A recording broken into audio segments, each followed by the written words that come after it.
గణతంత్ర దినోత్సవ శుభాకాంక్షలు అందరికీ తెలియజేస్తూ ఉన్నా. రాష్ట్ర ప్రజలందరికీ ఈరోజు ఈ రాష్ట్రంలో నిన్నటి వరకు గ్రామ సభల పేరిట కాంగ్రెస్ ప్రభుత్వం పెట్టిన ప్రజాపాలనలో ఎక్కడికక్కడ గ్రామాలన్నీ అగ్నిగుండాలైనాయి. ఎక్కడికక్కడ నాయకులను, ఎమ్మెల్యేలను, మంత్రులను ప్రజలు తిరస్కరించారు. ఒక్క మాటలో చెప్పాలంటే రేవంత్ రెడ్డి పాలన అట్టర్ ఫ్లాపు, ఏడాదికే కుప్పకూలిన కాంగ్రెస్ గ్రాఫ్ విధంగా మారిందని చెప్పి సందర్భంగా తెలియజేస్తూ ఉన్నా. ఈరోజు నిజామాబాద్ జిల్లాలో 31 మండలాల్లో ఒక లిస్టు ప్రకటించబోతున్న మధ్యాహ్నం 4 పథకాలను విజయవంతంగా ప్రారంభిస్తామని చెప్పి జిల్లాలో మధ్యాహ్నం 1 గంటకి ఈ 31 మండలాల పేర్లు ఇచ్చారు. 31 మండలాల్లో 4 పథకాలు 100% అమలు చేస్తామంటున్నారు. దేవుళ్ళ మీద ఒట్లు. నిజామాబాద్కు ముఖ్యమంత్రి రేవంత్ రెడ్డి గారు ఆ రోజు వచ్చినప్పుడు, మొన్న ముఖ్యమంత్రి అయిన తర్వాత సిద్ధులగుట్ట సాక్షిగా ప్రతి రైతుకు వాళ్ళ అకౌంట్లో అమౌంట్లు వేస్తా అని చెప్పిండు. నిజామాబాద్ పట్టణానికి వచ్చి బాసరగుడి సరస్వతి సాక్షిగా మేమిచ్చిన 6 గ్యారెంటీలు అమలు చేస్తామన్నారు. దేవుళ్ళ మీద ఒట్లు అయిపోయినాయి. నిన్న గ్రామ సభలలో ప్రజల తిట్లు కూడా అయిపోయినాయి. మిగిలింది పథకాలు అమలు చేయాల్సింది ఉన్నది. ఇవాళ ఊరికొక గ్రామం. నిజామాబాద్ జిల్లాలో 540 పైచిలు గ్రామాలుంటే కేవలం 6% గ్రామాలకు 31 మండలాల్లో 31 ఊర్లు 31 ఊర్లకే ఇస్తామని చెప్తున్నారు. దాంట్లో మంత్రులు ఒకటి చెప్తా ఉన్నారు. మంత్రులు కాదు, కంత్రుల మాటలు మాట్లాడుతూ ఉన్నారు. దాంట్లో ముఖ్యంగా మరి పొంగులేటి శ్రీనివాసరెడ్డి వ్యవసాయ శాఖ మంత్రి ఏమంటుండో విద్యాశాఖ మంత్రికి అర్థమవుతలేదు, విద్యాశాఖ మంత్రి ఏమంటుండో వ్యవసాయ శాఖ మంత్రికి అర్థమవుతలేదు. పొంగులేటి శ్రీనివాసరెడ్డి అంటారు మొన్న సంక్రాంతికి మొత్తం 4 పథకాలు అమలు చేస్తామన్నాడు, 6 గ్యారెంటీలు అన్నీ వస్తాయన్నాడు. మళ్ళా జనవరి 26 తారీఖు అని ముఖ్యమంత్రి గారు చెప్పారు. ఇవాళ పొంగులేటి శ్రీనివాసరెడ్డి మళ్ళీ ఫిబ్రవరి మాసంలో అంటుడు. ఒక్కసారి ఆ వీడియోకి వినిపిస్తాను. మంత్రులు కంత్రుల్లాగా మాట్లాడుతున్నారు.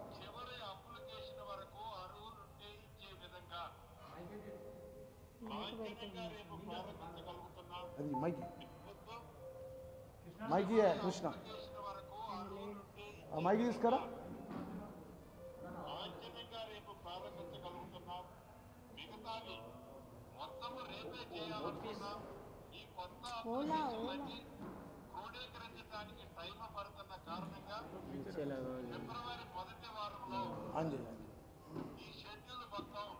తప్పకుండా రాష్ట్ర ప్రజలందరికీ ఎప్పుడు ఎక్కడ ఎలా చేయబోతున్నామో అనౌన్స్ కూడా ఫిబ్రవరి 1 వారంలో తెలపడం జరుగుతుంది. ఇది మళ్ళీ చేస్తాం, మళ్ళీ పెడతాం. చివరి అప్లికేషన్ వరకు అర్హులు నుండి ఇచ్చే విధంగా లాంఛనంగా రేపు ప్రారంభించగలుగుతున్నాం. మిగతావి మొత్తము రేపే చేయాలనుకున్నాం. ఈ కొత్త అప్లికేషన్లన్నీ క్రోడీకరించడానికి టైం పడుతున్న కారణంగా ఫిబ్రవరి 1 వారంలో ఈ షెడ్యూల్ మొత్తం తప్పకుండా రాష్ట్ర ప్రజలందరికీ ఎప్పుడు ఎక్కడ ఎలా చేయబోతున్నామో అనౌన్స్ కూడా ఫిబ్రవరి 1 వారంలో తెలపడం జరుగుతుంది. మొన్న సంక్రాంతి అన్నాడు, జనవరి 14 తారీఖు పోయింది. ఇవాళ జనవరి 26 తారీఖు కూడా అయిపోయింది. ఇక ఇంకో మంత్రి అంటాడు రుణమాఫీ ఏదైతే ఉందో అది 2 లక్షల రూపాయలు మార్చిలు ఇస్తామంటాడు పొన్నం ప్రభాకర్ గారు. ఇది వారి స్టేట్మెంట్. సీఎం గారేమో మొత్తం రుణమాఫీ అయిపోయింది అంటారు. ఈ రాష్ట్ర ముఖ్యమంత్రి ఈ రాష్ట్రంలో ప్రజాపాలన కాదు, ఒక పిచ్చి తుగ్లక్ పాలన కొనసాగుతుందని చెప్పి ఈ సందర్భంగా తెలియజేస్తాను. ఇది ప్రజాపాలన కాదు, సుపరిపాలన కాదు, సపరిపాలన కాదు, ఇది తుగ్లక్ పాలన కొనసాగుతూ ఉంది ఈ రాష్ట్రంలో అని చెప్పి సందర్భంగా తెలియజేస్తూ ఉన్నా. ఈయనంటే వైద్య శాఖ మంత్రి ఆయన ఒక్క మాట అంటాడు. వైద్య శాఖ మంత్రి ఏమంటాడు?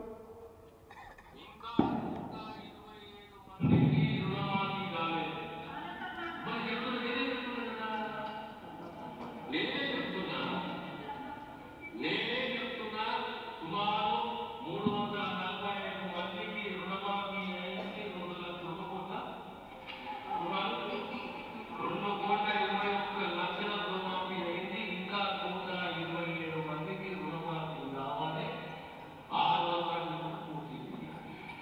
సిద్దులగుట్ట సాక్షిగా 100% రుణమాఫీ చేస్తా, బాసర సరస్వతి సాక్షిగా 100% చేస్తా అని చెప్పినటువంటి 6 గ్యారెంటీ ఇడిసపెడితే రుణమాఫీ విషయంలో వ్యవసాయ శాఖ మంత్రి తుమ్మల గారు మొత్తం ఇచ్చేసామంటాడు. దామోదర్ రాజనరసింహ గారు ఇంకా 125 మందికి రాలేదంటారు. ముఖ్యమంత్రి ఇచ్చిన అంటాడు. పొన్నం ప్రభాకర్ ఏమో మార్చిలు ఇస్తా అంటాడు. ఇది వాళ్ళ ప్రభుత్వం, ఇది తుగ్లక్ పాలన. ఒకవేళ నిజంగానే మీరు ఈ పథకాలన్నీ అమలు చేసి ఉంటే ఈ రాష్ట్రంలో నిన్న గ్రామ సభలన్నీ అగ్నిగుండాలు ఎందుకైనాయి? నిరసన కార్యక్రమాలు ఎందుకు తెలియజేసిర్రు? తిరుగుబాట్లు ఎందుకు చేసిర్రు? దానికి సజీవ సాక్ష్యమే మా ఆర్మూర్ నియోజకవర్గంలో ఎమ్మెల్యే రాకేష్ రెడ్డిని కుద్వాన్పూర్ గ్రామంలో పారదోలిరు, ఉరికిచ్చి కొట్టిరు.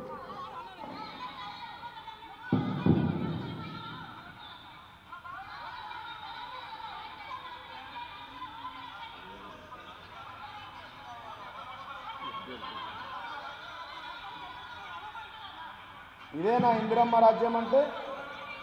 ఇదే నా ప్రజాపాలన? ఇది ఆర్మూర్ ఎమ్మెల్యే రాకేష్ రెడ్డిని నిలదీసిరు, ప్రశ్నించిరు, తిరుగుబాటు చేసిరు.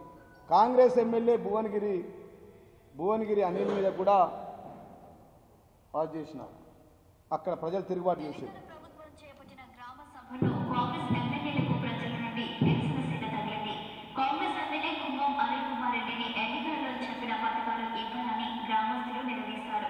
యాదాద్రి భువనగిరి జిల్లా భువనగిరి మండలం అనంతరం గ్రామంలో నిర్వహించిన గ్రామ సభలో కాంగ్రెస్ ఎమ్మెల్యే కుంభం అనిల్ కుమార్ రెడ్డి పాల్గొన్నారు. ఈ సందర్భంగా రేషన్ కార్డులు, ఇతర పథకాలు అర్హులకు మాత్రమే అందించాలని, అనర్హులకు ఎలా ఇస్తారని ఎమ్మెల్యే కుంభం అనిల్ కుమార్ రెడ్డిని గ్రామస్తులు నిలదీశారు.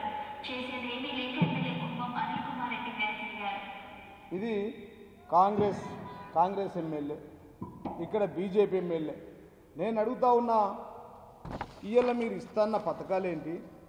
ఇది కేవలం లోకల్ బాడీ ఎలక్షన్లు వస్తున్నాయి, ఎన్నికల స్టంట్ మాత్రమే. సర్పంచుల ఎలక్షన్లు వస్తున్నాయి. అసెంబ్లీ ఎన్నికల్లో ఏ విధంగా అయితే అబద్ధ హామీలు, 6 గ్యారెంటీలు, 13 పథకాలు, 420 స్కీమ్స్ ఇస్తా అని చెప్పి అధికారంలోకి వచ్చిన రేవంత్ రెడ్డి మరొక్కసారి ఈ గ్రామాల్లో గ్రామ సభల పేరిట, ప్రజాపాలన పేరిట వేసినటువంటి టెంట్లు ఏవైతే ఉన్నాయో అవి లోకల్ బాడీ ఎన్నికల స్టంట్లు మాత్రమని చెప్పి సందర్భం తెలియజేస్తున్నా. ఇలాగే నిజామాబాద్ జిల్లాకు వస్తా. ఈ నిజామాబాద్ జిల్లాలో పెద్ద పెద్ద నాయకులు ఉన్నారు. 31 మండల ఊర్ల పేర్లు ఇచ్చారు. నేను ఓపెన్గా ఛాలెంజ్ చేస్తూ ఉన్నా, ఈ విషయానికి కట్టుబడి ఉంటా. జిల్లా అధ్యక్షుడిగా, ఆర్మూర్ మాజీ ఎమ్మెల్యేగా నేను ఛాలెంజ్ చేస్తూ ఉన్నా. సుదర్శన్ రెడ్డి ఆయన సొంత గ్రామమైనటువంటి చిరాన్పల్లి అనే గ్రామం ఇవాళ మొత్తంకు మొత్తం 4 పథకాలు అమలు చేస్తామని చెప్పి పెట్టిన లిస్టులో. ఇది లిస్టు, విలేకరులంతా చూడాలి. దయచేసి ఈ లిస్టును కూడా మీరు కాపీ చేసుకోండి.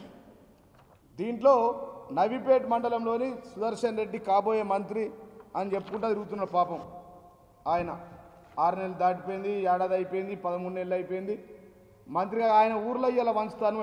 నేను ఓపెన్గా ఛాలెంజ్ చేస్తూ ఉన్నా, నవీపేట్ మండలం నీ సొంత గ్రామం చిన్నపల్లి గ్రామానికి వెళ్దాం. మహేష్ కుమార్ గౌడ్ ఆయన సొంత గ్రామం భీమ్గల్ మండలం అయినటువంటి రయత్ నగర్కి వెళ్దాం. నిజామాబాద్ రూరల్ ఎమ్మెల్యే మరి ఆయన సొంత గ్రామమైనటువంటి జలార్పూర్ భూపతి రెడ్డి గ్రామానికి వెళ్దాం. అదేవిధంగా ఆర్మూర్ ఇన్ఛార్జ్ వినయ్ కుమార్ రెడ్డి ఆయన కోమన్పల్లి గ్రామం కూడా ఇలా పెట్టుకున్నాడు. ఆ గ్రామానికి వెళ్దాం. బాల్కొండలో ఎలుకుటూరు గ్రామంకి వెళ్దాం. సునీల్ రెడ్డి ఇన్ఛార్జ్ ఆయన ఊరికి వెళ్దాం. మన నిజామాబాద్ ఎమ్మెల్యే ఎంపీ అయినటువంటి అరవింద్ బీజేపీ ఎంపీ ఆయన మరి గతంలో కుక్కలాగా అరుస్తుండే. ఎట్లా మాట్లాడుతుండే ప్రతి ఒక్క మేము అధికారంలో ఉన్నప్పుడు 10 ఏళ్ళు ప్రతినిత్యం తిట్టు లేకుండా డిక్షనరీ లేని తిట్లని తిట్టిండు. ఇప్పుడేమో చొట్టేబాయి మాషా అల్లా, బడేబాయి సుబాన్ అల్లా అనే టైపులో మారిపోయారు.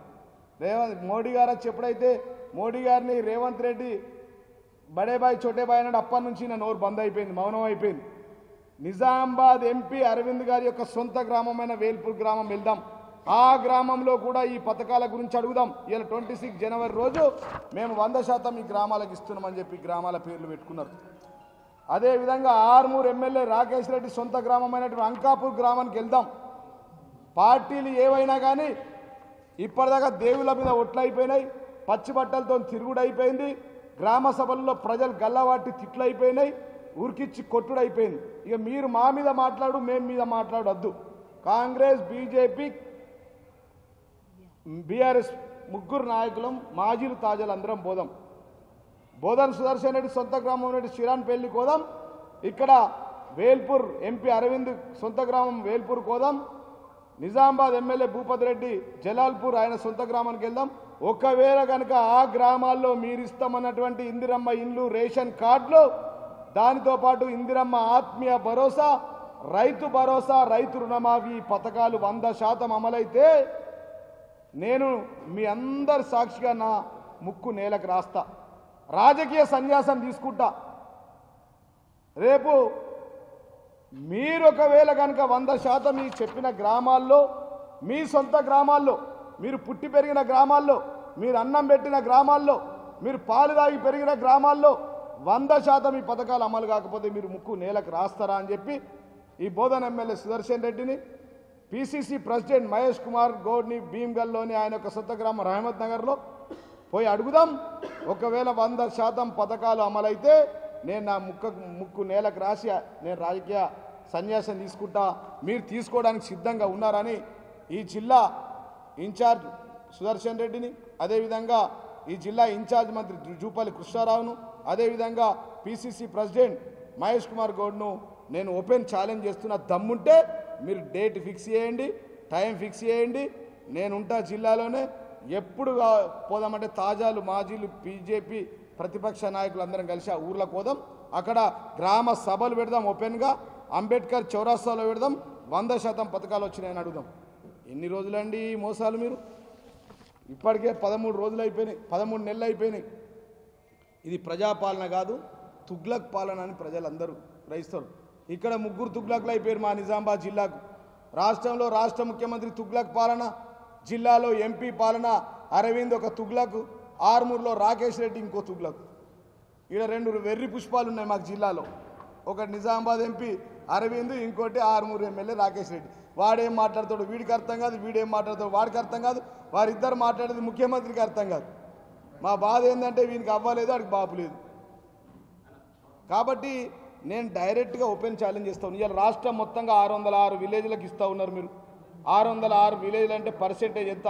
ఇవాళ 31 మండలంలో మీరు ఇచ్చే 31 గ్రామాలు తీసుకుంటే కేవలం 6% ప్రజలకు మాత్రమే ఈ పథకాలు వస్తాయని చెప్తారు. అవి కూడా ఎక్కడ కూడా రాలేవు.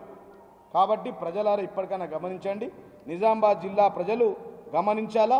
వీళ్ళు ఏ పూటకు ఆ మాట మాట్లాడతారు. ఓడ దాటిన దాకా ఓడ మల్లప్ప, ఓడ దాటినాక బోడ మల్లప్ప అన్నట్టు వీళ్ళ సంఖ్య ఉంటాయి. గత ఎన్నికల్లో మీకు ఇచ్చిన 6 హామీలు ఏది కూడా అమలు కాలేదు, ఇప్పుడు కూడా ఇవి అమలు కావు. ఒకవేళ నీకు నీతి నిజాయితీ నిబద్ధతనే ఉంటే లెక్కలు ఎందుకు లేవండి? బీఆర్ఎస్ ప్రభుత్వంలో ఇచ్చిన 72 లక్షల మంది రైతులకు రైతు రుణమాఫీ అయింది, వాస్తవం కాదా? 76 లక్షల మందికి రైతు భరోసా ఇచ్చింది, వాస్తవం కాదా? దాంట్లో మీరు ఎవరిని కట్ చేస్తారో కట్ చేయండి, అప్పటికప్పుడు తేలిపోతుంది. ఇలా ఇందిరమ్మ ఆత్మీయ భరోసా అంటున్నారు, ఉపాధి హామీ కూలీల కార్డులు ఉన్నాయి, ఆ కార్డుల ప్రకారం వాళ్ళందరికీ అకౌంట్లో డబ్బులు వేయండి. ఇవాళ 26 తారీఖు కాకపోతే 31 తారీఖు దాకా వేయండి, మార్చి 31 లోపల వేయండి. 13 నెలలు ఇప్పటికే అయిపోయింది. ఏం సర్వేలు పెట్టిరు? పొద్దున్న దాకా అబద్ధం సర్వేలు, మాట్లాడింది ఏందో వాళ్ళకే అర్థం కాదు. అబద్ధాలతో కాలం గడపడం సీఎం రేవంత్ రెడ్డికి దాని సిద్ధాస్తుడు. మీరు చూడలేరా? ఇదే సోనియా గాంధీని ఇంతకుముందు బలిదేవత అన్నాడు. ఆయన టీడీపీ పార్టీలో ఉన్నప్పుడు, తెలంగాణలో ఆయన పిసిసి ప్రెసిడెంట్ లేనప్పుడు బలిదేవత అన్నాడు. ఇవాళ అదే సోనియా గాంధీని దేవత అంటుండు. బలిదేవత దేవత. ఇవాళ సిద్ధులగుట్ట మీద ప్రమాణం చేసిండు. ఆయన ప్రమాణం చేసినాక సిద్ధులగుట్ట మీద దొంగతనం జరిగింది. 50,000 ట్రిప్పుల మొరం పోపించి ఘాట్ రోడ్ వేపిస్తే ఈ రాక్షస పాలనలో, ఈ తుగ్లక్ పాలనలో సిద్ధులగుట్ట ఆలయంలోని దేవుడి శివుడి యొక్క ఆభరణాలకు కూడా గతి లేకుండా పోయింది, దొంగతనం జరిగిందని చెప్పి సందర్భంగా తెలియజేస్తూ ఉన్నాం. కాబట్టి ప్రజలు మరి రేపు రాబోయే లోకల్ బాడీ ఎలక్షన్లో సరిగా ఖచ్చితంగా బుద్ధి చెప్తారు. వీళ్ళు చెప్పిన మాటలన్నీ బోగసే. కాంగ్రెస్ పాలనే ఒక పెద్ద బోగస్. రేవంత్ రెడ్డి ఇచ్చిన 6 గ్యారెంటీలు బోగస్, 13 హామీలు బోగస్, 420 వాగ్దానాలు ఒక బోగస్. తులం బంగారం ఇస్తామని చెప్పి ప్రతి చెల్లెకు తులం బంగారము, కళ్యాణ లక్ష్మి ఇస్తానడం బోగస్, నిరుద్యోగ భృతి ఒక బోగస్, స్టూడెంట్ కార్డు ఒక బోగస్, రుణమాఫీ ఒక బోగస్, రైతు భరోసా ఒక పెద్ద బోగస్, పెన్షన్ల పెంపు ఒక పెద్ద బోగస్, పెద్దవాళ్ళు చిన్నవాళ్ళు మీరందరికీ మహిళలకు 2500 పింఛన్లు ఇస్తామని ఒక బోగస్, ఇందిరమ్మ ఇళ్లకు నీడలేదు, ఇందిరమ్మ ఇళ్లకు జాడలేదు, మా ప్రజలకు ఇళ్ళ నీడలేదు, ఇందిరమ్మ ఇల్లు ఒక బోగస్, ఇందిరమ్మ ఆత్మీయ భరోసా ఒక పెద్ద బోగస్. ఇలా ఇందిరమ్మ ఆత్మీయ ఉపాధి హామీ కార్డులే ఉన్నాయి, అందరి అకౌంట్లో డబ్బులే చేయలేకపోతూ ఉన్నారు. అసలు గ్రామ సభలే పెద్ద బోగస్ అని రాష్ట్ర వ్యాప్తంగా ప్రజలంతా తిరస్కరించిరు, తిరుగుబాటు చేసిరు, నిరసన గలమెత్తిర్రు. ఆర్మూర్లో ఎమ్మెల్యే రాకేష్ రెడ్డిని ఉరికిచ్చిర్రు, భువనగిరిలో అనిల్ కుమార్ రెడ్డిని కూడా ఉరికిచ్చిరని చెప్పి సందర్భంగా తెలియజేస్తున్నా. ఇలా కాంగ్రెస్ ఇచ్చిన హామీలన్నీ పచ్చి బోగస్ కాబట్టి అన్ని ప్రజల్లో ఆగ్రహం వ్యక్తమవుతా ఉందని చెప్పి సందర్భంగా తెలియజేస్తున్నా. రేవంత్ ప్రజలతో చదరంగం ఆడుతుంటే ప్రజలు ప్రభుత్వంతో రణరంగం ఆడడానికి సిద్ధంగా ఉన్నారు. ప్రజలు ఏం లేరు, ఇలా గణతంత్ర దినోత్సవం కానీ రణతంత్రం మాట్లాడుకోవాల్సిన దౌర్భాగ్య పరిస్థితుల్లో ఇలా నిజామాబాద్ జిల్లాలో నేను ప్రజల తరఫున మాట్లాడుతూ ఉన్నా. నిన్న నిజామాబాద్ జిల్లాలో రైతు కమిటీల ఆధ్వర్యంలో జరిగిన మీటింగ్కి అక్కడ పెద్ద ఎత్తున తరలి వచ్చిన రైతుల ఆగ్రహం చూస్తూ ఉంటే చాలా బాధాకరం, దురదృష్టకరం. ఒకరోజు అన్నం పెడితే అన్నదాత సుఖీభావ అంటారు, అట్లాంటి రైతన్నలకు సున్నం పెట్టే ప్రభుత్వం ఈ కాంగ్రెస్ ప్రభుత్వం అని చెప్పి ఈ సందర్భంగా తెలియజేస్తున్నాం. అడుగు తీసి అడిగేస్తే అక్రమంగా పెడుతురు కేసులు, కాబట్టి మేము భయపడే రకం కాదు. ఇలా మాట్లాడితే ప్రెస్ మీట్ మాట్లాడినోడి మీద కేసు, గ్రామాల్లో నిలదీసినోడి మీద కేసు, గ్రామ సభల్లో ఎదిరించి ప్రశ్నిస్తే కేసులు, ఇట్లా కేసులు పెట్టుకుంటా పోతే ప్రజలు భయపడేవాళ్ళు ఎవరు. ఖచ్చితంగా నేను నిజామాబాద్ జిల్లా ప్రజలకు కూడా చెప్తా ఉన్నా, లోకల్ బాడీ ఎలక్షన్లో మళ్ళీ ఓట్ల బిచ్చగాళ్ళు వస్తారు, కాంగ్రెస్ నాయకులు వస్తారు, మళ్ళా మా సర్పంచ్లను గెలిపించండి, మా ఎంపీటీసీలను గెలిపించండి, మా ఎంపీపీలను గెలిపించండి, మా జడ్పీటీసీలను గెలిపించండి. నిన్నటి వరకు మున్సిపల్ మా మేయర్ అమ్మ కూడా నిన్నటి వరకు ఉండే, మా అక్క తెచ్చిన నిధులలో ఈ రోజు వరకు ఉంది. ఇంకా పవర్ ఇయ్యాల మేయర్, మా అక్క మేయర్, మా అక్క తెచ్చిన 1000 కోట్ల రూపాయలు ఒక 10% తీసుకురండి బాబు, మీకు కాళ్ళకు దండం పెడతాం. 10% ఆమె తెచ్చిన 1000 కోట్లు నిజామాబాద్ అర్బన్ ఎట్లా అభివృద్ధి చేశారంటే చాలా బ్రహ్మాండంగా. గణేష్ గుప్తా గారు ఎమ్మెల్యే వారి ఆధ్వర్యంలో మా మేయర్ గారు బ్రహ్మాండంగా, మా నుడా చైర్మన్ ప్రభాకర్ గారు బ్రహ్మాండంగా, మా ఎంపీ బాగా బ్రహ్మాండంగా అభివృద్ధి చేశారు. ఇవాళ ఒక్క రూపాయి దిక్కులేదు, ఎక్కడ దిక్కులేదు. కాబట్టి మళ్ళీ గ్రామాల్లో తిరుగుతూ ఉంటారు. రేపు సర్పంచుల ఎలక్షన్లకు అయ్యా మేము ఈ హామీలు ఈ అప్లికేషన్లు తీసుకుంటాం, ఈ పొంగులేటి శ్రీనివాసరెడ్డి చెప్తా ఉన్నాడు ఫిబ్రవరి దాకా తీసుకుంటాం, ఫిబ్రవరిలో వచ్చి మార్చి అని చెప్తారు, మార్చిలో నోటిఫికేషన్ ఇస్తారు, ఏప్రిల్ మేలో ఎలక్షన్లు జరుగుతాయి, ఎలక్షన్లు అయ్యేంత వరకు మళ్ళా 6 గ్యారెంటీల హామీలు లెక్కని. కాబట్టి ప్రజలు రేపు గ్రామాన వచ్చే కాంగ్రెస్ బీజేపీ నాయకులను నిలదీయండి, ప్రశ్నించండి. జీవన్ రెడ్డి గారు ఛాలెంజ్ చేశారు కదా, రండి జీవన్ రెడ్డిని తీసుకొని రండి, బీజేపీ ఎమ్మెల్యేలు వస్తారు, కాంగ్రెస్ ఎమ్మెల్యేలు వస్తారు, పిసిసి ప్రెసిడెంట్ వస్తాడు, సుదర్శన్ రెడ్డిని తీసుకొని రమ్మనండి, వాళ్ళ సొంత గ్రామాలకే మేము వస్తా, అక్కడ నిలబెట్టి అడుగుదాం. ముందు నువ్వు ఎమ్మెల్యే ఎలక్షన్లో ఇచ్చిన హామీలను, ఎంపీ ఎలక్షన్లో ఇచ్చిన హామీలను నెరవేర్చు, అప్పుడు మేము మాట్లాడతాం. అంతవరకు లోకల్ బాడీ ఎలక్షన్లో మీరు గ్రామాలకు రావద్దు, గ్రామాలు బహిష్కరించండి, తిరుగుబాటు చేయండి, నిలదీయండి, ప్రశ్నించండి అని చెప్పి నిజామాబాద్ జిల్లా ప్రజలకు నేను విజ్ఞప్తి చేస్తా ఉన్నా.